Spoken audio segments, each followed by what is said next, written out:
खुद को बदलने का सबसे सरल तरीका है उन जगहों पर चुप रहना जहां शब्दों से ज्यादा मौन की जरूरत होती है। मौन ही वह कुंजी है जो आत्म अधिकार और शांति का मार्ग खोलती है। बहुत समय पहले की बात है। मगध राज्य के एक छोटे से गांव में एक युवक रहता था जिसका नाम अंशुमान था। वह बहुत ही अधीर और गुस्सैल स्वभाव का था। छोटी छोटी बातों पर बहस करना और हर बात का उत्तर तुरंत देना उसकी आदत बन चुकी थी। धीरे धीरे उसके इस स्वभाव के कारण लोग उससे कतराने लगे। अंशुमान खुद भी इस बात को महसूस करता था कि उसका स्वभाव उसके जीवन में शांति और खुशियां लाने के बजाय तनाव और अकेलापन बढ़ा रहा है। लेकिन वह समझ नहीं पा रहा था कि उसे इस स्थिति से कैसे बाहर निकलना चाहिए। एक दिन उसने सुना कि पास के जंगल में भगवान बुद्ध का प्रवचन हो रहा है। बुद्ध के बारे में उसने बहुत कुछ सुन रखा था।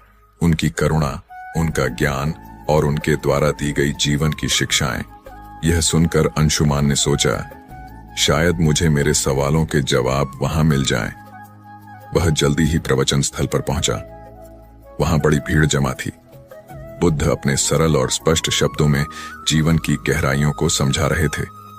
उसी समय बुद्ध ने सभा को संबोधित करते हुए कहा, यदि तुम अपने जीवन में सच्चा बदलाव लाना चाहते हो तो 10 जगहों पर चुप रहना सीखो। यह सुनकर अंशुमान को कुछ आशा की किरण दिखी। प्रवचन समाप्त होने के बाद वह बुद्ध के पास गया और उनके चरणों में झुककर बोला, भगवान, आपने कहा कि बदलाव लाने के लिए 10 जगहों पर चुप रहना चाहिए। कृपया मुझे विस्तार से समझाइए कि ये 10 जगहें कौन सी हैं और मैं उन्हें अपने जीवन में कैसे अपना सकता हूं। बुद्ध मुस्कुराए और बोले, यह जानने के लिए तुम्हें धैर्य, अनुशासन और आत्मनिरीक्षण की आवश्यकता होगी। अगर तुम इन शिक्षाओं को अपनाने के लिए तैयार हो तो मेरे साथ चलो। अंशुमान ने सहमति जताई और इस तरह उसकी यात्रा शुरू हुई। अंशुमान को पहले स्थान की शिक्षा दी। अंशुमान, जब कोई तुम्हारी आलोचना करे तो चुप रहो। आलोचना तुम्हारे लिए सीखने का अवसर है। यदि तुम गुस्से में प्रतिक्रिया दोगे तो तुम कुछ भी नहीं सीख पाओगे। लेकिन अगर तुम चुप रहकर सोचोगे तो तुम समझ सकोगे कि वह आलोचना सही है या गलत। बुद्ध ने उसे एक उदाहरण दिया। एक बार एक व्यक्ति ने मुझे अपशब्द कहे। मैंने चुप रहकर उसकी बात सुनी। जब वह थक गया तो मैंने उससे पूछा, अगर तुम किसी को उपहार दो और वह उसे न ले तो वह उपहार किसके पास रहेगा? वह बोला, मेरे पास। मैंने कहा, तुम्हारे ये शब्द भी तुम्हारे पास ही रहेंगे क्योंकि मैंने इन्हें स्वीकार नहीं किया।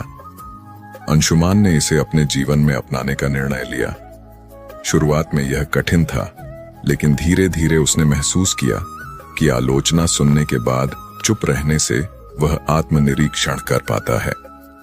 दूसरा स्थान। जब कोई तुमसे बहस करे कुछ दिन बाद, बुद्ध ने अंशुमान को दूसरे स्थान पर चुप रहने का महत्व समझाया। जब कोई तुमसे बहस करे तो चुप रहो। बहस में सच नहीं बल्कि अहंकार की जीत होती है। यदि तुम चुप रहोगे तो तुम स्थिति को बेहतर समझ सकोगे और सही निर्णय ले सकोगे। बुद्ध ने एक किसान की कहानी सुनाई। 2 किसान अपनी जमीन के छोटे से टुकड़े को लेकर झगड़ रहे थे। दोनों का मानना था कि वह जमीन उनकी है। जब मैंने उनसे पूछा कि क्या उन्होंने जमीन अपने साथ लाई थी जब वे जन्मे थे या क्या वे इसे अपने साथ ले जाएंगे जब वे मरेंगे, तो वे चुप हो गए। इस शिक्षा ने अंशुमान को सिखाया कि बहस में पड़ने से बेहतर है चुप रहकर समाधान की ओर बढ़ा जाए। तीसरा स्थान। जब कोई गुस्से में हो, बुद्ध ने अंशुमान से कहा, गुस्सा आग की तरह है। यदि तुम इसमें घी डालोगे तो यह और भड़क जाएगा। इसलिए जब कोई गुस्से में हो तो चुप रहो। उसकी गुस्से की ऊर्जा खत्म हो जाएगी। इसके लिए उन्होंने एक कहानी सुनाई। एक राजा ने अपने मंत्री को गुस्से में फांसी की सजा सुनाई। मंत्री ने कुछ नहीं कहा। अगले दिन राजा को पछतावा हुआ और उसने मंत्री को माफ कर दिया। अगर मंत्री उस समय राजा से बहस करता तो शायद उसकी जान चली जाती। अंशुमान ने इसे भी अपने जीवन में अपनाया। चौथा स्थान। जब तुम दुखी हो। एक दिन अंशुमान को किसी बात पर गहरा दुख हुआ। उसने बुद्ध से कहा, भगवान, मैं इस पीड़ा को सहन नहीं कर पा रहा। बुद्ध ने कहा, जब तुम दुखी हो तो चुप रहो। दुख तुम्हारे भीतर के बदलाव का द्वार हो सकता है। चुप्पी में तुम्हें अपने प्रश्नों के उत्तर मिल सकते हैं। बुद्ध ने उसे यह भी बताया कि दुख तुम्हें मजबूत बनाता है, बशर्ते तुम उसे समझने की कोशिश करो। 5वां स्थान, जब कोई तुम्हें उकसाए। बुद्ध ने अंशुमान से कहा, जब कोई तुम्हें जानबूझकर उकसाए तो चुप रहना ही सबसे बड़ा उत्तर है। यह तुम्हारी शक्ति और धैर्य को दर्शाता है। उन्होंने एक साधु की कहानी सुनाई। एक बार एक साधु को गांव के लोग परेशान करते थे, लेकिन वह साधु हमेशा शांत रहता था। धीरे धीरे गांव वालों ने उसे तंग करना छोड़ दिया। उनकी चुप्पी ने उन्हें बदल दिया। 6ठा स्थान, जब तुम्हें दूसरों की मदद न करनी हो। बुद्ध ने समझाया, हर जगह मदद करने की जरूरत नहीं होती। जब कोई तुम्हारी राय न मांगे तो चुप रहना बेहतर है। यह शिक्षा अंशुमान के लिए बहुत उपयोगी साबित हुई। 7वां स्थान, जब तुम्हें अपने ज्ञान पर घमंड हो। बुद्ध ने कहा, ज्ञान विनम्रता का आभूषण है। यदि तुम अपने ज्ञान का प्रदर्शन करोगे तो वह खोखला हो जाएगा। 8वां स्थान, जब कोई सत्य सुनने को तैयार न हो। बुद्ध ने अंशुमान से कहा, सत्य का मूल्य तब तक नहीं होता जब तक उसे स्वीकार करने वाला तैयार न हो। ऐसे में तुम्हारे शब्द व्यर्थ होंगे और तुम केवल अपना समय और ऊर्जा खो दोगे। फिर उन्होंने विस्तार से बताया, जब तुम किसी को सत्य बताने की कोशिश करोगे लेकिन वह अपने भ्रम या अहंकार में डूबा होगा तो तुम्हारे शब्द उसे असहज कर देंगे। ऐसे समय में चुप रहना ही सबसे बड़ा उपाय है। सत्य का बीज तभी फलेगा जब जमीन तैयार हो। बुद्ध ने अंशुमान को एक कहानी सुनाई। एक राजा के दरबार में एक साधु आया और कहा, राजन, तुम्हारे निर्णय गलत हैं। राजा को यह सुनकर गुस्सा आ गया और उसने साधु को दरबार से बाहर फेंकने का आदेश दिया।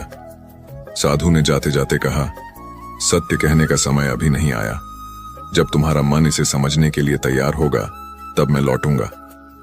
वर्षों बाद राजा ने अपनी गलतियों से सीख ली और साधु को फिर से बुलाया। इस बार राजा ने न केवल साधु की बात सुनी बल्कि उसे अपने जीवन का मार्गदर्शक भी बनाया। बुद्ध ने अंशुमान को समझाया, सत्य का प्रभाव तभी होता है जब सुनने वाला उसे ग्रहण करने के लिए तैयार हो। 9वां स्थान, जब परिस्थितियां तुम्हारे नियंत्रण में न हो। बुद्ध ने कहा, जीवन में कई बार ऐसी स्थितियां आती हैं जिन्हें तुम बदल नहीं सकते। उन पर क्रोधित या व्याकुल होकर तुम केवल अपनी शांति को खोओगे।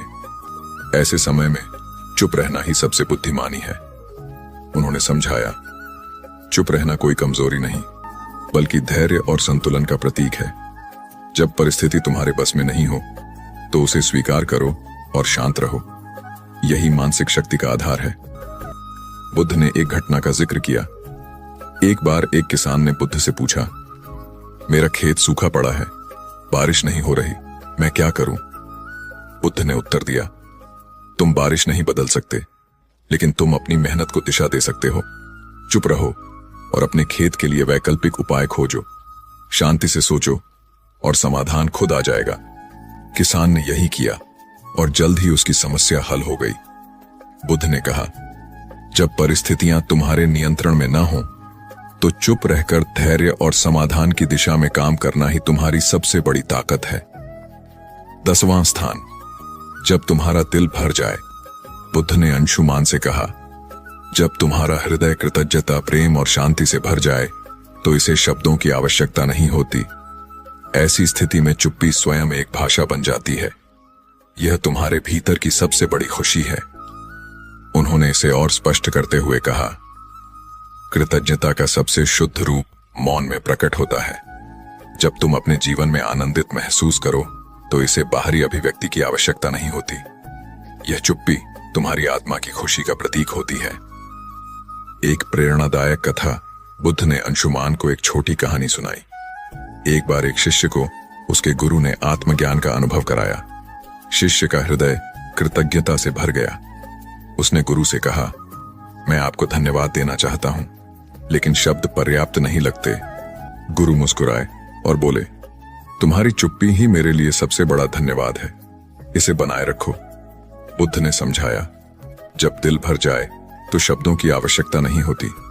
मौन तुम्हारी सबसे बड़ी अभिव्यक्ति है। अंशुमान ने जब बुद्ध से 10 जगहों पर चुप रहने का ज्ञान लिया तो बुद्ध ने उसे तुरंत अभ्यास में डालने का निर्णय लिया। उन्होंने कहा, ज्ञान का मूल्य तभी है जब इसे जीवन में लागू किया जाए। मैं तुम्हें कुछ परीक्षाओं से गुजरने का अवसर दूंगा। इन परीक्षाओं से तुम सीखोगे कि चुप्पी वास्तव में तुम्हें कितना बदल सकती है। अंशुमान ने सहमति दी और बुद्ध के मार्गदर्शन में अपने जीवन के इस नए अध्याय की शुरुआत की। बुद्ध ने अंशुमान को एक गांव भेजा जहां लोगों को उसकी पुरानी आदतों के बारे में बताया गया। जैसे ही अंशुमान वहां पहुंचा, लोगों ने उसे बुरा भला कहना शुरू कर दिया। गांव वालों ने कहा, तुम्हारे जैसे लोग कभी नहीं बदल सकते। तुम हमेशा दूसरों को दोष देते हो। तुम यहां क्यों आए हो? अंशुमान का स्वभाव था कि वह तुरंत जवाब दे और खुद को सही साबित करे, लेकिन इस बार उसने बुद्ध का बताया पहला स्थान याद किया। जब कोई तुम्हारी आलोचना करे तो चुप रहो। वह शांत खड़ा रहा। धीरे धीरे गांव वाले थक गए और उसकी चुप्पी देखकर हैरान हो गए। उन्होंने महसूस किया कि वह बदल चुका है। अंशुमान बुद्ध के पास लौटा और कहा, भगवान, चुप रहना कठिन था, लेकिन इससे मुझे एक नई ऊर्जा मिली। बुद्ध मुस्कुराए और बोले, यही पहला कदम है। अब अगली परीक्षा के लिए तैयार हो जाओ। दूसरी परीक्षा। जब कोई बहस करे, बुद्ध ने अंशुमान को एक व्यापारी के पास भेजा जो हमेशा अपने ग्राहकों से बहस करता रहता था। बुद्ध ने कहा, इस व्यापारी से कोई सवाल पूछो और जब वह बहस करे तो चुप रहो। अंशुमान व्यापारी के पास गया और पूछा, आपके सामान की कीमत इतनी अधिक क्यों है? व्यापारी तुरंत गुस्से में आ गया और बहस करने लगा, तुम्हें क्या पता कि मैं कितना मेहनत करता हूं? क्या तुम मेरे काम की कद्र नहीं करते? अंशुमान ने बुद्ध के दूसरे स्थान को याद किया। जब कोई बहस करे तो चुप रहो। वह शांत खड़ा रहा। उसकी चुप्पी ने व्यापारी को सोचने पर मजबूर कर दिया। उसने महसूस किया कि बहस का कोई अर्थ नहीं है। तीसरी परीक्षा। गुस्से का सामना करना। अब बुद्ध ने अंशुमान को एक ऐसे व्यक्ति के पास भेजा जो अपने गुस्से के लिए कुख्यात था। अंशुमान को उसके पास जाकर मदद मांगने को कहा। उस व्यक्ति ने गुस्से में कहा, तुम्हें मुझसे मदद चाहिए? तुम्हारी हिम्मत कैसे हुई? अंशुमान ने पहले की तरह जवाब देने की बजाय चुप रहने का निर्णय लिया। धीरे धीरे उस व्यक्ति का गुस्सा शांत हो गया। उसने कहा, तुमने मुझे जवाब क्यों नहीं दिया? क्या तुम डरे हुए हो? अंशुमान ने कहा, मैं आपके गुस्से को नहीं बढ़ाना चाहता था। उस व्यक्ति ने महसूस किया कि चुप्पी में शक्ति है। चौथी परीक्षा। दुख का सामना करना। अगली परीक्षा में बुद्ध ने अंशुमान को एक विधवा स्त्री के पास भेजा जिसका इकलौता बेटा हाल ही में मृत्यु को प्राप्त हुआ था। वह स्त्री अपनी पीड़ा में किसी से बात नहीं करती थी। बुद्ध ने कहा, उसके पास जाओ और बिना कुछ कहे उसकी मदद करो। अंशुमान उसके पास गया और बस उसके पास बैठा रहा। उसने कुछ नहीं कहा, लेकिन उसकी मौन उपस्थिति ने स्त्री को सांत्वना दी। उसने पहली बार किसी से अपनी कहानी साझा की और अपने दुख से उबरने का प्रयास किया। बुद्ध ने कहा, दुख में चुप्पी कई बार शब्दों से अधिक प्रभावी होती है। पांचवी परीक्षा। उकसावे का सामना करना। बुद्ध ने अंशुमान को एक ऐसे समूह के पास भेजा जो उसे उकसाने के लिए तैयार था। उन्होंने अंशुमान को अपमानजनक बातें कहीं, लेकिन अंशुमान शांत रहा। उसकी चुप्पी ने उन्हें हार मानने पर मजबूर कर दिया। परीक्षाओं के बीच अंशुमान ने बुद्ध से पूछा, भगवान, चुप रहना कैसे इतना प्रभावी हो सकता है? बुद्ध ने कहा, एक बार एक राजा ने एक साधु से पूछा, जीवन में सबसे बड़ी ताकत क्या है? साधु ने राजा को एक कटोरा पानी और तेल दिया। उसने कहा, पानी और तेल को मिलाओ। राजा ने कोशिश की, लेकिन तेल पानी में घुल नहीं पाया। साधु ने कहा, चुप्पी तेल की तरह है, इसे आपसे अलग नहीं किया जा सकता। जब तक तुम इसे संभालोगे, यह तुम्हारी सबसे बड़ी ताकत रहेगी। अंत की परीक्षा।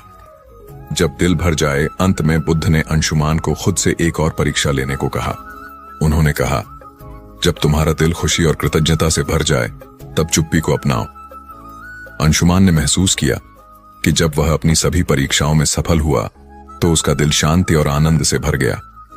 उसने बुद्ध के चरणों में झुककर कहा, भगवान, मैं बदल चुका हूं। अब मैं जानता हूं कि चुप्पी ही सच्चा ज्ञान है। यह कहानी हमें सिखाती है कि चुप रहना केवल बोलने से बचना नहीं है, यह एक आंतरिक शांति और समझ का प्रतीक है। बुद्ध की यह शिक्षा हमें अपने जीवन के हर पहलू में संतुलन और शांति लाने का मार्ग दिखाती है। जब हम बोलने की बजाय सुनना और समझना सीखते हैं तो जीवन वास्तव में बदलने लगता है। यह कहानी हमें सिखाती है कि चुप्पी सिर्फ शब्दों का अभाव नहीं बल्कि आत्मा की भाषा है। चुप रहना सीखो, यही सच्चा बदलाव है।